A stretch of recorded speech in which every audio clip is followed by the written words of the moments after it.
کہ طویل تجربے کی روشنی میں میں کہوں گا کہ صرف سیدھا راستہ ہی مزے کا راستہ ہے۔ ویسے بظاہر لگتا ہے کہ اگر ہم کوئی شارٹ کٹ تلاش کر لیں یا کوئی کوئک فکس تلاش کر لیں یا کسی جگاڑ کو ہم اپنے لیے کارآمد بنا لیں تو ہمارا گزارا ہو جائے گا، تو ایسا ہوگا نہیں۔ بہت جلد ہم پریشانیوں کا شکار ہو سکتے ہیں۔ جب ہمیں شکایت ہوتی ہے کسی بندے سے تو اسی سے بات کرنی چاہیے، ادھر ادھر چاروں طرف بات کو نہیں پھیلانا چاہیے یا چگلیاں نہیں کرنی چاہیے، کیونکہ رائٹ پرسن کے ساتھ بات کرنا، رائٹ ٹاپک پہ بات کرنا، رائٹ وقت پہ بات کرنا یہ بہت امپورٹنٹ ہے۔ اور ایک وقت آتا ہے جب آپ جد و جہد کرتے کرتے آگے بڑھنا شروع کرتے ہیں تو پھر آپ کا نفس امارہ آپ کے قابو آ جاتا ہے۔ ہمارا سب سے بڑا شکوہ یہ ہے کہ دنیا کے ترقی یافتہ ممالک ہمارے بہترین لوگوں کو کشش دے کے اپنی طرف کھینچ لیتے ہیں۔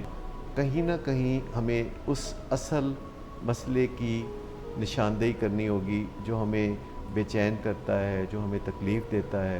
ہمیں اپنی ذاتی اور اجتماعی تربیت پہ کچھ غور کرنا ہوگا۔ السلام علیکم ناظرین، ویلکم۔ میرے ساتھ ہمیشہ کی طرح ڈاکٹر صداقت علی، سی ای او ولنگ ویز، اور ہمارے تمام کلینکل سائیکالوجسٹ۔ آپ سب کا پروگرام میں شرکت کا بہت شکریہ۔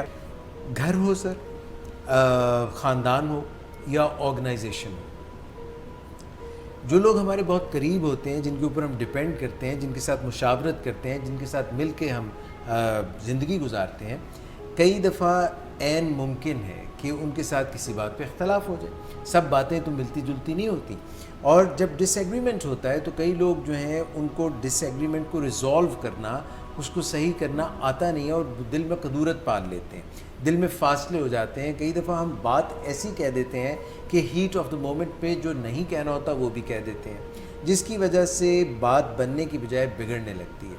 میں یہ چاہتا ہوں ڈاکٹر صاحب کہ آج آپ اس بارے میں بات چیت کریں کہ یہ جو فنومینا ہے جس میں ہم کئی دفعہ رشتے بنانے کی بجائے رشتے توڑنے لگ جاتے ہیں اور بجائے قربت کے فاصلے آ جاتے ہیں، اس فنومینا پہ مختلف ہم جیسے جیسے پروگرام میں آگے بڑھیں گے، گھر میں، آرگنائزیشنز میں، خاندان میں، معاشرے میں، اس پہ ذرا روشنی ڈالیں۔ اجاز بھائی، جب ہمیں کوئی کام کرنا نہیں آتا تو اس میں ایک بڑا مسئلہ پیدا ہوتا ہے کہ پھر غصہ آتا ہے، بے بسی کے بعد غصہ آتا ہے۔ اور جو گھروں میں کانفلکٹس ہوتے ہیں یا آرگنائزیشن میں یا معاشرے میں جو ایک دوسرے سے اختلاف ہو جاتا ہے، تو اس کو کیسے پھر برج کرتے ہیں، اس گیپ کو کیسے ریکنسائل کرتے ہیں، یہ ایک بہت سیکھنے والا کام ہے، اور ازل سے انسان کو اس میں دشواریاں رہی ہیں۔ اور ماضی بعید میں اختلاف کو زور زبردستی سے ٹھیک کیا جاتا تھا، جسے کہتے ہیں نا مائٹ از رائٹ، جس کی لاٹھی اس کی بھینس۔ تو یہ آج کی دنیا میں اسے اچھا نہیں سمجھا جاتا۔ آج کی دنیا میں یہ سمجھا جاتا ہے کہ آپ لاجک سے قائل کریں، آپ دوسرے کو سمجھائیں، اور جب ہمیں ایک دوسرے سے شکایات پیدا ہوتی ہیں تو ہمیں بات چیت کرنے کی ضرورت ہوتی ہے۔ اور سب سے پہلی بات یہ ہے کہ جب ہمیں شکایت ہوتی ہے تو ہمارے پاس کوئی سلوشن بھی ہونا چاہیے۔ جب ہم کسی سے جا کے کہتے ہیں کہ مجھے آپ سے یہ شکایت ہے، تو ہمارے ذہن میں پہلے سے موجود ہونا چاہیے کہ آپ کا سلوشن کیا ہے یا کون سی چیز ہے جو آپ کو مطمئن کرے گی، کیونکہ عین ممکن ہے کسی سٹیج پہ جس سے آپ کو شکایت ہے وہ آپ کو پوچھے کہ اچھا پھر اب میں کیا کروں، اور آپ کو غصے میں یہ سوجے ہی نہ، اور آپ کے مجھے نہیں پتا کیا کرو، لیکن آخر تم یہ کرتے ہی کیوں ہو۔ سو جب ہمیں کہیں کسی جگہ کوئی شکایت پیدا ہوتی ہے تو شکایت کرنا مذاکرات نہیں ہوتا، شکایت کا ازالہ کرنا یہ مذاکرات کا کام ہے، اور آپ کو پتہ ہونا چاہیے کہ آپ جو شکایت کر رہے ہیں تو اس کا ازالہ کیسے ہوگا۔ اگر آپ سے کوئی سروس بریک ڈاؤن ہوتا ہے تو شکایت کر کے آپ دوسرے کو کوف دینے کی بجائے آپ کوئی فرمائشی پروگرام کر کے تو اپنے آپ کو بھی خوش رکھیں اور دوسروں کو بھی خوش رکھیں۔ اور گھروں میں بھی آپ ایسا کر سکتے ہیں کہ خامد نے کہا تھا میں شام 7 بجے آؤں گا، اور اس کے بعد وہ 8 بجے آ جاتا ہے خامد منہ اٹھا کے، تو پھر آپ بجائے منہ بنانے کے، غصہ کرنے کے، تو کوئی آپ پینلٹی ڈال دیتے ہیں۔ آپ کہتے ہیں کہ جی مجھے کوفت ہوئی ہے تو اس کوفت کو میں یعنی فلاں طریقے سے میں مطمئن ہو سکتی ہوں، یا میں فلاں کام کروں، آپ میرے ساتھ یہ تعاون کریں تو پھر میں جیسے برابر سمجھوں گی. تو محض خالی باتوں سے اگر کوئی آپ کو مطمئن کرتا ہے تو آپ سمجھیں کہ آئندہ بھی آپ کو شکایت کے موقع پیدا ہوتے رہیں گے. لیکن جب کہیں کوئی کوتاہی ہوتی ہے اور اس کے کانسیکوینسز ہوتے ہیں تو انسان اصلاح کی طرف چلتا ہے. یہ ون ون ڈیل ہوگی. سر اس میں پھر سیف فیل کروانا اگلے کو، آپ کی بات سے یہ ایک امپریشن مل رہا ہے کہ جب آپ کسی کو بتا رہے ہیں تو آپ اس کو سیف بھی فیل کروائیں. یعنی مقصد ان کو کوئی ڈی گریڈ کرنا نہیں ہے، مقصد ان کو کوئی کارنر کرنا نہیں ہے، اپنی پرابلمس بتانا ہے. کارنر تو وہ ہو جاتا ہے نا، جو کوتاہی کرتا ہے تو کارنر تو وہ ہو جاتا ہے. تو اب آپ نے اس کو کارنر سے نکالنا ہے. اور جب آپ کوئی چھوٹا موٹا فرمائشی پروگرام کرتے ہیں بزنس میں یا گھر کے حالات میں یا معاشرے میں، کہیں کسی سے کوئی کوتاہی ہوتی ہے اور آپ کوئی ایسی بات کر دیتے ہیں جو کہ وہ آسانی سے پوری کر سکتا ہے، یعنی اس کے بارے میں بھی تو ہونی چاہیے. لیکن چونکہ شرمندگی کی وجہ سے اس کا ذہن کو بہت اچھا کام نہیں کر رہا ہوتا، وہ سوائے معذرت کرنے کے اور کچھ کر نہیں سکتا، بلکہ معذرت کی بجائے بھی لوگ بہانہ کرنا چاہتے ہیں. یعنی معذرت کرنا تھوڑا مشکل اور بہانہ کرنا تھوڑا آسان ہے. تو اس حوالے سے جب آپ کسی کو کوئی وے آؤٹ دیتے ہیں، کوئی سلوشن دیتے ہیں جو اس کے اوپر کوئی بہت بھاری نہیں پڑتا، تو اس سے خوش اسلوبی سے مسئلہ حل ہو جاتا ہے. آپ کی شکایت بھی دور ہو جاتی ہے، کسی حد تک اس کی جو آڈ فیلنگز ہیں وہ ختم ہو جاتی ہیں. تو اس پہلو سے دیکھا جائے تو یہ کوئی نہ کوئی سلوشن آپ کو ضرور بتانا چاہیے. جب بھی کہیں آپ کے فیملی ممبر سے یا کولیگ سے یا سوسائٹی میں کسی سے کوئی کوتاہی ہوتی ہے تو پھر آپ کچھ ایکسٹرا ڈیمانڈ کرنے لگتے ہیں، کچھ تمنا کا اظہار کرتے ہیں تاکہ دوسرا نہ صرف معذرت کرے بلکہ معذرت کے علاوہ وہ آپ کو تلافی کر کے بھی دے اور کچھ اضافی بھی دے، جس سے آپ کے درمیان تعلقات اور بھی بہتر ہو جائیں. جو پہلے ہم بات کر رہے تھے وہ ایسے حالات تھے جس میں ایک پارٹی نادم ہے اور ایک پارٹی شکایت کنندہ ہے، تو یہاں ذرا معاملات آسان ہوتے ہیں. لیکن جہاں ایک پارٹی کو شکایت ہوتی ہے اور دوسری پارٹی ڈھٹائی سے ترکی بترکی جواب دیتی ہے یا ذمہ داری قبول نہیں کرتی دوسری پارٹی، اور آپ کو لگتا ہے کہ آگے سے کچھ ایسی باتیں کہی جا رہی ہیں جو کہ عقل کے خلاف ہے یا منطق کے خلاف ہے یا بے تکی باتیں کہی جا رہی ہیں، یا اگر آپ کسی سے شکایت کرتے ہیں تو وہ الٹا آپ سے کوئی آپ کی کوتاہی سامنے لے کے آ جاتا ہے یا آپ کے بڑے بھائی کی کوئی کوتاہی سامنے لے کے آتا ہے. جو لوگ کرتے ہیں کہ میاں بیوی بھی اکثر یوں کرتے ہیں کہ وہ ایک دوسرے سے بات کرتے کرتے ایک دوسرے کے خاندان تک پہنچ جاتے ہیں.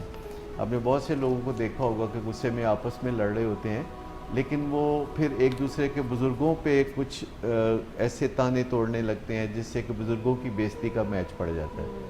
اور جب ہمارے ساتھ دوسرے لوگوں کے ساتھ کوئی بات چیت ہوتی ہے اور الجھن پیدا ہوتی ہے تو ہمیں اس کو فوکس کرنا چاہیے اصل ایشو کی طرف. یعنی ہماری گفتگو کا جو موضوع ہے وہ وہی بات ہونی چاہیے جو وجہ تنازع ہے.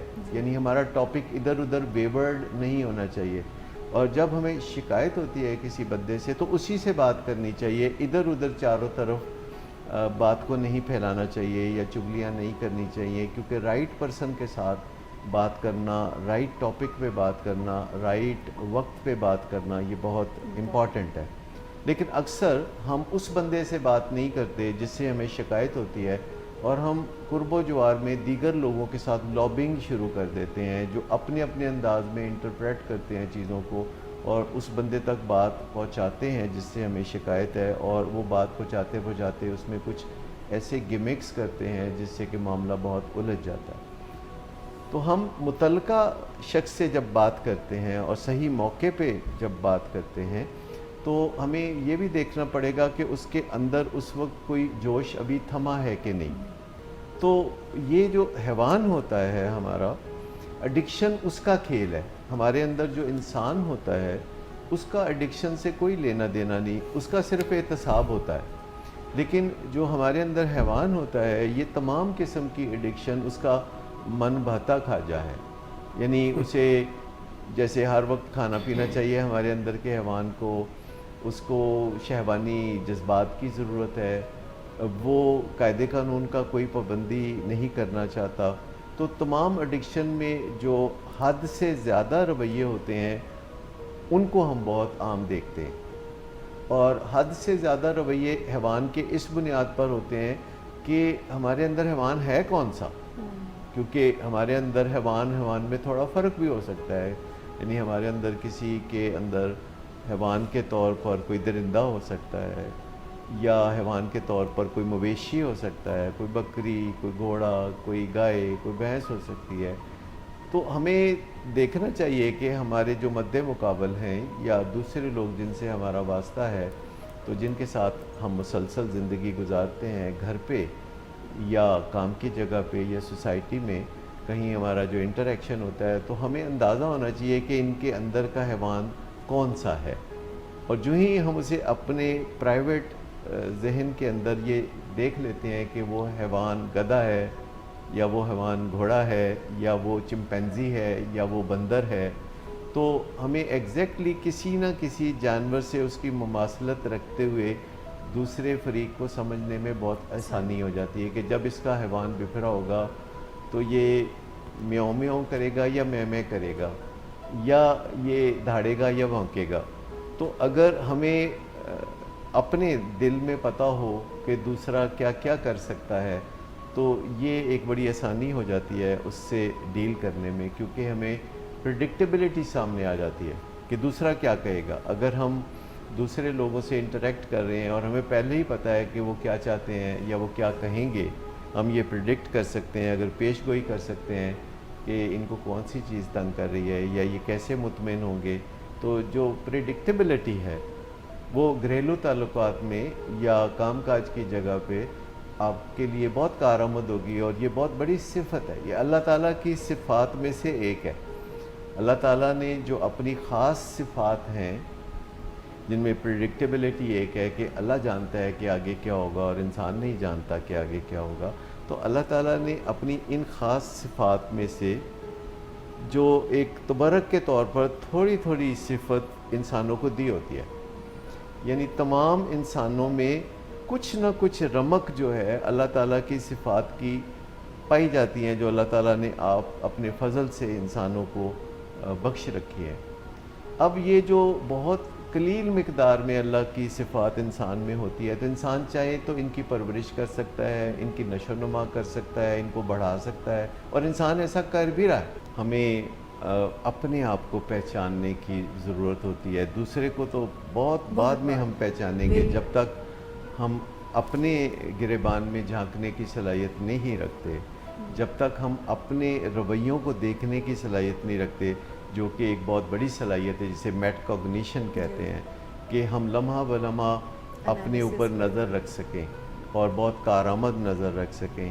تو جب ہم اپنے حیوان پر نظر ڈالنا شروع کرتے ہیں، جو یقیناً ہم سب کے اندر ہوتا ہے، تو ہم اس حیوان کے بدلتے ہوئے روپ کو بھی دیکھ سکتے ہیں کہ 25 سال پہلے اس قسم کا حیوان تھا، تو 20 سال پہلے ایسا حیوان تھا، اور 15 سال پہلے ایسا حیوان تھا. اور اگر آپ کا جو حیوان ہے وہ ڈوسائل ہوتا جا رہا ہے اور آپ کے لیے زیادہ مشکلات نہیں پیدا کرتا، تو آپ کو اس کا اندازہ ہونے لگتا ہے. جیسے ہمارے مذہب میں بھی ہے کہ ہمارے اندر ایک نفس امارہ ہوتا ہے جو ہمیں اکساتا رہتا ہے پٹھے سدھے کام کرنے پر، لیکن ایک نفس لوامہ بھی ہوتا ہے جسے سائیکالوجی ضمیر کہتی ہے، اور وہ ہمیں احساس دلاتا رہتا ہے. ہمارا جو نفس لوامہ ہے وہ ہمارے نفس امارہ پر قابو پانے کے لیے کوششیں کرتا رہتا ہے، اسے لگامیں کھینچنے کی کوشش کرتا رہتا ہے. اور اس سے جب ریاضت کچھ آگے بڑھتی ہے تو ایک صالح انسان جنم لیتا ہے. صالح انسان سے میری مراد جیسے ندیم نور ہے، تو یہ صالح انسان جو ہے، یہ اس کے اندر تمنا پیدا ہوتی ہے، بدکتا ہے کچھ اندر سے، کچھ اسے خیال آتا ہے کہ کوئی پٹھا سیدھا کام کرے تو پھر وہ اپنے آپ پہ قابو پا لیتا ہے. تو یہ نفس لوامہ ہے جو ریاضت کرتا ہے، جد و جہد کرتا ہے. اور ایک وقت آتا ہے جب آپ جد و جہد کرتے کرتے آگے بڑھنا شروع کرتے ہیں، تو پھر آپ کا نفس امارہ آپ کے قابو آ جاتا ہے. آپ ہر راؤنڈ میں اسے کچھ پنچ لگاتے ہیں، اور پھر جیسے باکسنگ رنگ میں ہوتا ہے 12ویں 13ویں یا 14ویں راؤنڈ میں ناک آؤٹ ہو کے آپ کا مد مقابل گر جاتا ہے، اور آپ سے پھر تقاضے نہیں کرتا الٹے سیدھے، اور چوں بھی نہیں کرتا. تو یہ ایک سٹیج آتی ہے پھر جسے ہم اپنے مذہب کی زبان میں نفس مطمئنہ کہتے ہیں، کہ اندر سے مطمئن آپ ہو جاتے ہیں اور آپ کا نفس امارہ جو ہے وہ آپ کے سامنے جرأت ہی نہیں کرتا کہ کوئی غلط تجویز رکھے، اور آپ ایک بڑی مزے کی اور آسان زندگی گزارنے لگتے ہیں، جیسے پرسکون بہتا ہوا دریا جسے پتہ ہوتا ہے کہ اس نے کہاں جانا ہے اور اسے پتہ ہوتا ہے کہ اس نے کہیں اور نہیں جانا۔ لیکن عین اس کے ماتھے کی ہڈی کے 3 انچ پیچھے اور 3 انچ نیچے چھپ کے پیچھے ایک حیوان ہوتا ہے جو کئی شکلیں بدلتا ہے، گھات تو لگا کے گھات لگا کے بیٹھا ہوتا ہے کہ کب مجھے موقع ملے تو میں جھپٹ پڑوں، اور اگر ہم اسے قابو کرنا چاہتے ہیں تو ہمیں اپنی نشو و نما کرنی پڑے گی اپنے تحت شعور کی، جسے آپ کمپیوٹر کہہ سکتے ہیں، جس میں ہمارے تمام ایجوکیشن جا کے سما جاتی ہے، جس میں ہماری تمام سکلز جا کے اپنا گھر بنا لیتی ہیں اور بوقت ضرورت وہ سکلز ہمارے کام آتی ہیں، جیسے آپ ڈرائیونگ کرتے ہیں، جیسے کہ آپ ٹائپنگ کرتے ہیں۔ ایسے ہی اگر آپ چاہیں تو آپ سیکھ سکتے ہیں کہ مذاکرات کے دوران ہر موقع پہ صحیح قدم آپ کیسے اٹھا سکتے ہیں بغیر کسی جدوجہد کے۔ جو رشتے بہت ہی قریب ہوتے ہیں، خون کے رشتے ہوتے ہیں، محبت کے رشتے ہوتے ہیں، کئی دفعہ تکلیف بھی ان سے ہی سب سے زیادہ پہنچتی ہے، اور ہم چاہتے ہیں کہ ان سے رشتے اور قریب ہوں، مگر ایسا نہیں ہوتا، بلکہ ان سے کئی دفعہ بہت پشیمانی اور پریشانی اور ندامت اور دوریاں پیدا ہو جاتی ہیں۔ اس میں ایک غلط فہمی ہے جسے غلط العام ہم کہہ سکتے ہیں، ازل سے ایک غلط فہمی ہے کہ جو ہمارے رشتہ دار ہوتے ہیں وہ نیک ہوتے ہیں، اور جو باقی لوگ ہوتے ہیں معاشرے میں ان میں برائیاں ہوتی ہیں۔ ایکچولی ہمارے جو رشتہ دار ہوتے ہیں باقی شہر کے لوگوں کے لیے وہ بھی عام لوگ ہوتے ہیں، تو آپ یوں سمجھیں کہ جو غلطیاں معاشرے میں لوگوں میں ہم واضح طور پر دیکھتے ہیں، تو اپنے رشتہ داروں میں یا اہل خانہ میں ہم ان غلطیوں کو نہیں دیکھ پاتے، کیونکہ ہماری ازمپشن یہ ہے کہ ہمارے رشتہ دار نہ صرف نیک ہوتے ہیں وہ، بلکہ ہمارے لیے بھی وہ بہت نیک ارادے رکھتے ہیں۔ لیکن بسا اوقات پھر زندگی میں ہمیں یہ تجربہ ہوتا ہے کہ جن پہ ہم تکیہ کرتے تھے وہی پتے ہوا دینے لگتے ہیں، بیک سٹیپنگ کرتے ہیں، چغلی کرتے ہیں، ہماری زندگی میں کانٹے بو دیتے ہیں۔ تو میں آپ کو بتاؤں، ہمارے رشتہ دار یا باقی معاشرے کے لوگ اچھے یا برے نہیں ہوتے، ان میں ہر طرح کے لوگ پائے جاتے ہیں، اور اگر ہم اپنے کسی رشتے کو محنت کر کے اچھا بنا لیتے ہیں تو اس پہ ہم تکیہ کر سکتے ہیں۔ محض جو قدرتی رشتہ ہوتا ہے ہمارا اپنے گھر میں دوسرے لوگوں کے ساتھ، یا اپنے خاندان میں یا آرگنائزیشن میں دوسرے لوگوں کے ساتھ، وہ رشتہ ہمارے لیے کافی ضمانت فراہم نہیں کرتا۔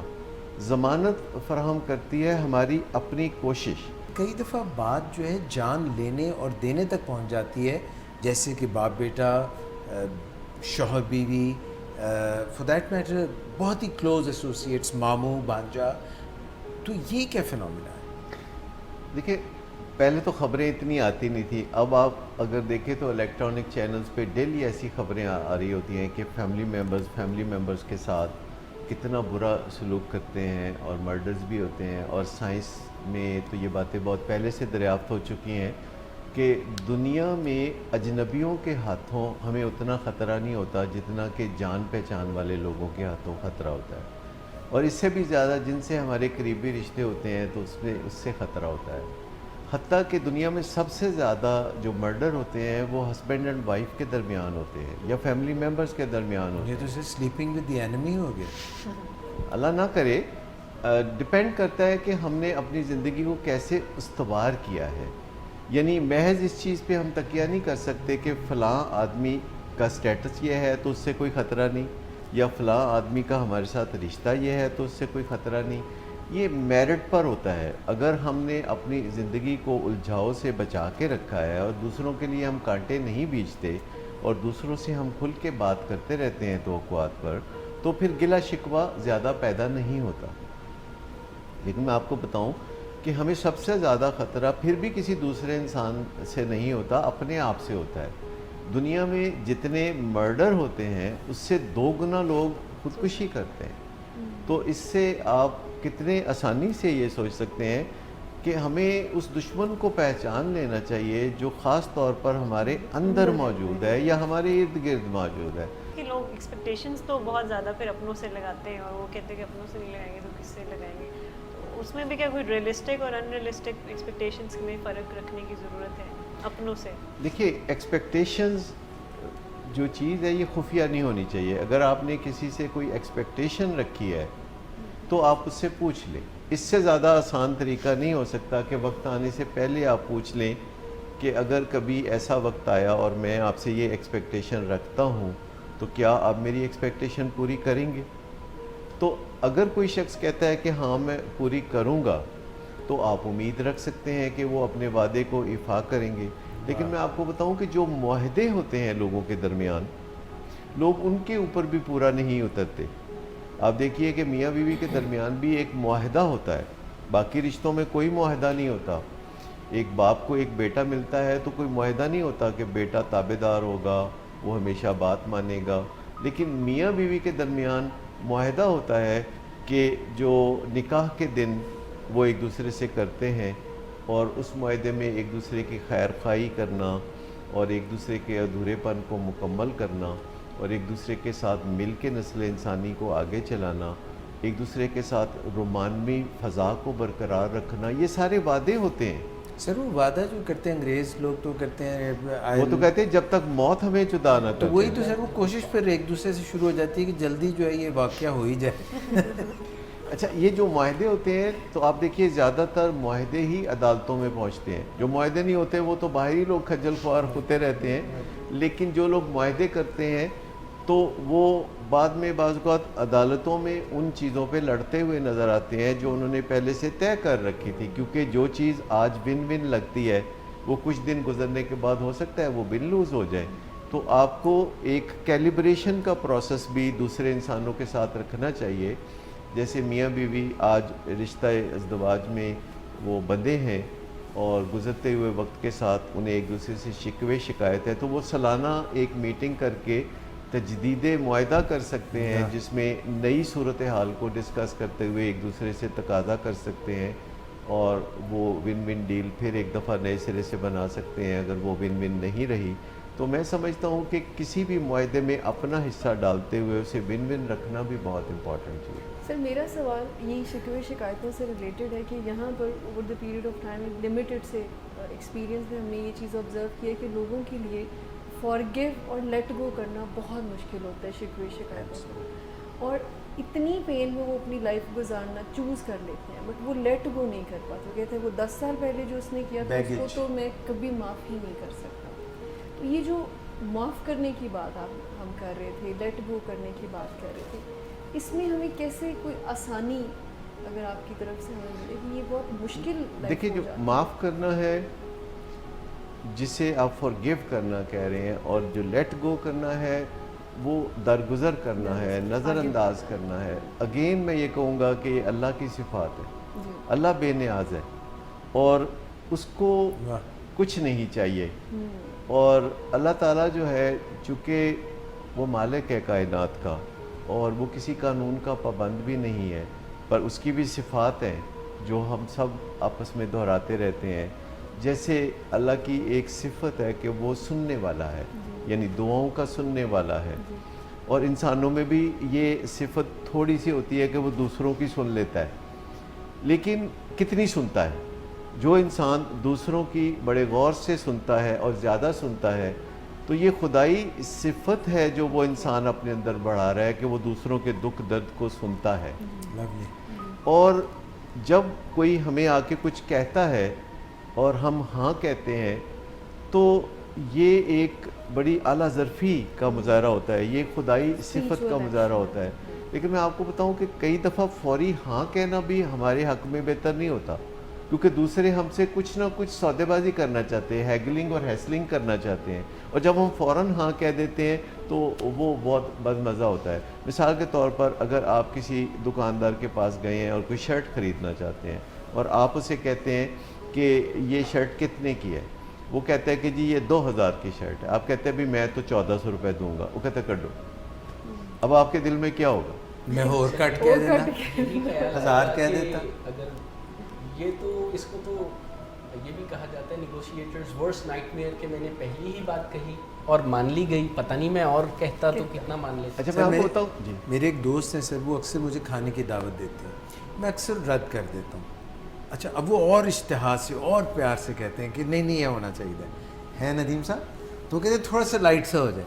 میں کہتا ہوں نہیں ابھی نہیں بعد میں, تو وہ اس سے اچھا رہتا ہے. ہاں یہ ہیسلنگ اور ہیگلنگ جو ہے, جیسے ماں باپ بڑا ادھار کھائے رہتے ہیں اس بات پہ کہ اولاد نے کچھ کہا, ہاں جی, تو بچوں کو وہ موقع نہیں دیتے کہ تھوڑا بہت وہ بار بار کہیں, کہ تھوڑا بہت ضد کریں, تو انہیں موقع دینا چاہیے بچوں کو بھی. یعنی بچے نے ذرا سا بھوک کا احساس کیا تو ماں جو ہے بھاگ دوڑ کرنا شروع کر دیتی ہے. تو چھوٹے بچوں کو بھی تھوڑا بہت صبر سکھانے کے لیے آپ تھوڑا سا انہیں انتظار کرا سکتے ہیں. میں بتاؤں خواتین میں یہ ایلیمنٹ بڑی کامیابی سے پایا جاتا ہے. کبھی بھی کوئی لڑکی کبھی بھی کسی لڑکے کو ایک دم ہاں نہیں بولتی. ایگزیکٹلی. تو یہ ہمیں بھی سیکھنا چاہیے, مردوں کو بھی یہ بات سیکھنی چاہیے کہ ایک دم سے ہاں نہ بولیں کسی بھی معاملے میں. تو خواتین کا یہ جو ایک خاص ہنر ہے کہ وہ کبھی بھی ایک دم ہاں نہیں بولتی, لیکن ان میں ایک مسئلہ بھی ہے کہ جب وہ ایک دفعہ ہاں بول دیتی ہے نا تو پھر وہ بالکل بے دام غلام کی طرح زندگی گزارنا چاہتی ہے. تھوڑا سا ایلیوسو خواتین کو رہنا چاہیے, یعنی تھوڑا سا ہاتھ سے نکلتا ہوا, تھوڑا سا ایسا احساس باقی رہنا چاہیے. مردوں کی جبلت میں یہ ہے کہ وہ اپنے شریک حیات کو کچھ نہ کچھ منانا چاہتا ہے, اور جو خاتون اسے یہ موقع نہیں دیتی تو پھر وہ صاحب یہ موقع کہیں اور تلاش کرے. اچھا اس سے پہلے کہ ڈاکٹر صاحب میں آپ سے سوال پوچھوں, مس ہرا جو ہیں انہوں نے کوئی آپ سے آج سوال نہیں پوچھا, جبکہ یہ پوچھنا چاہ رہی تھیں, پروگرام سے پہلے کہنی تھی میں نے سوالات پوچھنے. تو مس ہرا آپ کا سوال ابھی بھی پینڈنگ ہے. سر آپ ڈسکشن کنٹینیو کریں, میرے ذہن میں آئے گا تو میں پوچھ لوں گی. چلیں ٹھیک ہے. ڈاکٹر صاحب میرا ذرا سوال جو ہے نا بڑا سا سوال ہے.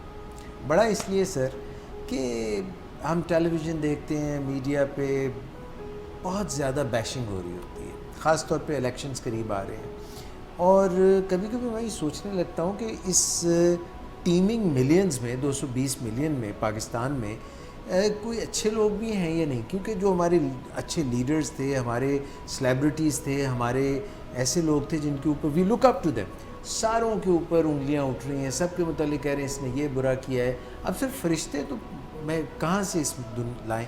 تو اگر ہم ہر آدمی کو بیشنگ کرتے ہیں, ہر کسی کو برا, تو کہہ تو رجال ہو جاتا ہے. کبھی کبھی ایسا لگتا ہے جس طرح ہمارے پاس پاکستان میں کوئی اچھا شخص ہے ہی نہیں, اور یہ نیشن کے مورال کے لیے بہت برا ہے. دیکھیے یہ ہم شب و روز ٹیلی ویژن کی سکرین پہ دیکھتے ہیں کہ پاکستان میں سیاستدان ایک دوسرے کی بیشنگ کر رہے ہوتے ہیں, لوگ ایک دوسرے کے نقائص گنوا رہے ہوتے ہیں. سوشل میڈیا پہ بھی بہت زیادہ, سوشل میڈیا پہ تو حد ہوئی پڑی ہے نا, یعنی چونکہ نئی نئی آزادی ملی ہے تو یہ ایک ہائیڈ پارک کی طرح ہے. سیاست بھی کرکٹ کی طرح ہوتی ہے جس میں یا تو کوئی فاسٹ بولنگ کر کے مخالف کو تہس نہس کر دیتا ہے, یا پھر کوئی بیٹسمین رنز جوڑتا ہے. تو سیاست میں بھی کچھ لوگ جو ہے بیٹنگ کرتے ہیں اور وہ رنز جوڑتے ہیں اور اپنے رنز پہ تکیہ کر کے اپنی گرافٹنگ کرتے ہیں اننگ کی. اور کئی لوگ جو ہیں وہ ایک ایسا ڈیوسٹیٹنگ سپیل کراتے ہیں کہ جس سے اگلے بندے کو تباہ و برباد کر کے رکھ دیتے ہیں. تو یہ دنیا بھر میں سیاست میں اس طرح چلتا ہے, لیکن اوور آل کچھ تشویشناک صورتحال تو ہے کہ ہمارا ایک اتنا خوبصورت ملک ہے جو 70 سال سے زیادہ عرصہ ہو گیا ہے کہ ایک آزاد ملک ہے, دنیا میں بہترین جگہ پہ ہے, اور اس میں ایک وقت میں بڑے خوبصورت موسم ہوتے ہیں, ان میں پہاڑیاں ہیں, میدان ہیں, دریا ہے, سمندر ہے, کسی شے کی کوئی کمی نہیں ہے, اور انسان ہے جو بڑے ذہین ہیں, دنیا میں نام پیدا کرتے ہیں. پاکستان کے لوگ دنیا میں کہیں بھی آپ چلے جائیں تو آپ کو اچھے کارنامے انجام دیتے نظر آتے ہیں. انہوں نے دوسرے معاشروں کے اندر تعمیر کا کام کیا ہے. لیکن ایک افسوسناک بات یہ ضرور ہے کہ دنیا میں اس وقت صرف 20 ملک ہیں جو کہ پاکستانیوں کو اپنے ملک میں ویزے کے بغیر آنے دیتے ہیں, اور باقی 200 کے قریب ملک ہیں جو رکاوٹیں کھڑی کرتے ہیں. ان میں سے کچھ ملک زیادہ رکاوٹیں کھڑی کرتے ہیں, کچھ کم رکاوٹیں کھڑی کرتے ہیں. لیکن آپ دیکھیے کہ امریکہ اور یونائٹڈ کنگڈم اور یونائٹڈ عرب ایمریٹس جسے ہم دبئی کہتے ہیں، ان کے لوگوں کو دنیا میں جہاں بھی جائیں دیدہ و دل فرش راہ کیا جاتا ہے. تو یہ ایک پیمانہ ہو سکتا ہے کہ نیوزی لینڈ کے لوگ جہاں جائیں ان کے لیے دروازے کھل جاتے ہیں، آسٹریلیا کے لوگ جہاں جائیں ان کے لیے دروازے کھلتے ہیں، لیکن کیوں ہم جہاں بھی جائیں تو ہمارے لیے لوگ دروازے بند رکھنا چاہتے ہیں، ویزا دے کے پھر ایئرپورٹ پہ بھی انٹرویو کرتے ہیں. تو ہمیں اس پیمانے کو دیکھ لینا چاہیے کہ آخر ساری دنیا ہم سے خدشات میں کیوں مبتلا ہے، تحفظات ان کو کیوں ہیں. تو کیا ہمارا پرسیپشن ٹھیک نہیں یا ہماری ریالٹی ٹھیک نہیں؟ ہمیں یہ ضرور جانچنا ہوگا اور ہمیں ڈینائل سے نکلنا ہوگا. اور میں سمجھوں گا کہ اس دن ہم پاکستانی اپنے آپ پہ فخر کر سکیں گے، اپنے آپ پہ ناز کر سکیں گے جب ہمارا پاسپورٹ کافی ہوگا دنیا کے کسی بھی ملک میں جانے کے لیے. اگر ہم یہ کوششیں جاری رکھیں گے کہ کسی جہاز کی دم کے ساتھ لٹک کے کسی نہ کسی طرح کسی ملک میں پہنچ جائیں، یا بحری جہازوں میں سامان میں چھپ کے کہیں پہنچ جائیں، یا آبدوزوں کے ذریعے کہیں پہنچ جائیں، اپنی جان کو بھی خطرے میں ڈالیں اور دوسروں کے معاشروں کو بھی خطرے میں ڈالیں، تو تھوڑا ہمیں اپنا ہاؤس ان آرڈر ضرور کرنا پڑے گا. ہیونگ سیڈ دیٹ، ایک بیشنگ جو جنرلی کی جاتی ہے کہ ہم ہیں ہی بہت برے، ہم ہیں ہی بہت برے، تو یہ بات بھی درست نہیں ہے. پاکستانیوں نے اپنا سکہ منوایا ہے ملک کے اندر بھی اور ملک کے باہر بھی. اور میں سمجھتا ہوں کہ اگر اس وقت یو کے اور یو ایس اے سے پاکستانی اور انڈین ڈاکٹرز ایگزٹ کر جائیں تو ان کا نظام ایک ہی دن میں کولیپس کر جائے گا. سو ہمارے ڈاکٹرز جو ہیں کارہائے نمایاں انجام دے رہے ہیں، انجینئرز ہیں، اور دنیا کے بے شمار شعبوں میں پاکستانی اپنا نام پیدا کرتے ہیں. اور میں یہ بھی بڑے افسوس کے ساتھ کہوں گا کہ ہماری جو کریم ہے جی وہ کسی نہ کسی طرح ایگزٹ کر جاتی ہے ملک سے. امریکہ نے ہمارا برین ڈرین کیا ہے. ہمارا سب سے بڑا شکوہ یہ ہے کہ دنیا کے ترقی یافتہ ممالک ہمارے بہترین لوگوں کو کشش دے کے اپنی طرف کھینچ لیتے ہیں، اور ہمارا ملک پیچھے جو ہے وہ ڈپرائیو ہو جاتا ہے ان کی صلاحیتوں سے اور ان کے وسائل سے. آج بھی اگر دنیا میں جتنے بھی لوگ جہاں کہیں جا کے پاکستانی بسے ہوئے ہیں وہ کسی میریکل سے واپس پاکستان آ جائیں تو پاکستان کے بھرپور وسائل ہوں گے، پاکستان میں ایک بہترین معاشرہ تشکیل پا سکتا ہے. تو آخرکار اگر آپ کی کریم ہر روز آپ کے ملک سے ایگزٹ کرتی ہے، جیسے ڈاکٹرز ہیں، جتنے بھی لوگ ایم بی بی ایس کرتے ہیں ان میں سے 80% یا تو پلیپ کر کے یو کے چلے جاتے ہیں یا U S M L E کر کے امریکہ چلے جاتے ہیں. جی تو میں سمجھتا ہوں کہ ہمارا بہت سرمایہ خرچ ہوتا ہے ڈاکٹرز پہ اور دوسرے لوگوں پہ، اور ایک پاسپورٹ حاصل کر کے آپ اپنے ملک سے نکل جانا چاہتے ہیں. تو میں سمجھتا ہوں کہ غلطی جغرافیے میں نہیں ہوتی، غلطی خود ہم میں ہوتی ہے. تو اسی وجہ سے زیادہ تر جو لوگ باہر جاتے ہیں وہ باہر جا کے مطمئن نہیں ہوتے. تو وہ کہتے ہیں نا، دل کسی حال بھی کانے نہیں جانے فراز، مل گئے تم بھی تو کیا اور نہ جانے مانگے. تو میں نے امریکہ میں، کینیڈا میں، یو کے میں لوگوں کو خوش نہیں دیکھا. کہیں نہ کہیں ہمیں اس اصل مسئلے کی نشاندہی کرنی ہوگی جو ہمیں بے چین کرتا ہے، جو ہمیں تکلیف دیتا ہے. ہمیں اپنی ذاتی اور اجتماعی تربیت پہ کچھ غور کرنا ہوگا. اور خوش قسمتی سے آج ہمیں تربیت کے زیادہ مواقع میسر ہیں. ہم گوگل پہ جا کے اعلیٰ قدروں کو تلاش کر سکتے ہیں، مسائل کے حل کو تلاش کر سکتے ہیں، جس سے ہمارا پرسنل گوگل، یعنی ہمارا جو لاشعور ہے یہ ہمارا پرسنل گوگل ہے. تو ہمارا پرسنل گوگل اب بہت آسانی سے کنیکشن بنا سکتا ہے گوگل کے ساتھ، اور اس کنیکشن کی مدد سے ہم صحیح اور غلط کے درمیان بہت آسانی سے فرق کر سکتے ہیں. لیکن میں آپ کو بتاؤں گا کہ طویل تجربے کی روشنی میں کہوں گا کہ صرف سیدھا رستہ ہی مزے کا رستہ ہے. ویسے بظاہر لگتا ہے کہ اگر ہم کوئی شارٹ کٹ تلاش کر لیں یا کوئی کوئک فکس تلاش کر لیں یا کسی جگاڑ کو ہم اپنے لیے کارآمد بنا لیں تو ہمارا گزارا ہو جائے گا، تو ایسا ہوگا نہیں. بہت جلد ہم پریشانیوں کا شکار ہو سکتے ہیں. سر، آج کے پروگرام کی تقریباً اختتام پہ میں ایک چھوٹا سا کوئز کرنا چاہوں گا آپ کی اجازت سے. ندیم نور صاحب، مس شمائلہ، مس ہیرا اور مس آمنہ نواز، اور اگر آپ بھی شامل ہوں سر. رمضان کا مہینہ ہے، ایک ملک کی میں چھوٹی سی جو ہے کھینچنا چاہتا ہوں، اس کا ایک ویژولائز کرنا چاہتا ہوں. رمضان کا مہینہ اسلامی جمہوریہ ڈیش ڈیش ڈیش. اور ملک سر اس طرح سے آپ نے کہ تربیت ہونی چاہیے, تربیت کے مواقع ہونے چاہیے اور امیج بلڈنگ ہونی چاہیے, تب جا کے گرین پاسپورٹ ایسا ہوگا کہ ہم کہیں پہ بھی جائیں تو اسی کی وقت ہوگی.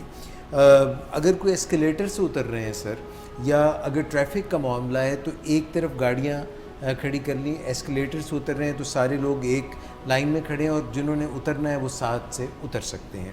اگر جو ہے افطار کا وقت ہے, رمضان کا وقت ہے, کہیں پہ ریسٹورانٹ ہے, کسی نے اپنا موبائل اگر لگا دیا ہے, کسی بھی جیک میں لگا دیا, ریسٹورانٹ میں بھی لگا دیا ہے, تو اپنا وہیں پہ موبائل چھوڑ کے چلا گیا. اس کو یہ ڈر خوف نہیں ہے کہ اس کا موبائل جو ہے اتار کے کوئی لے جائے گا.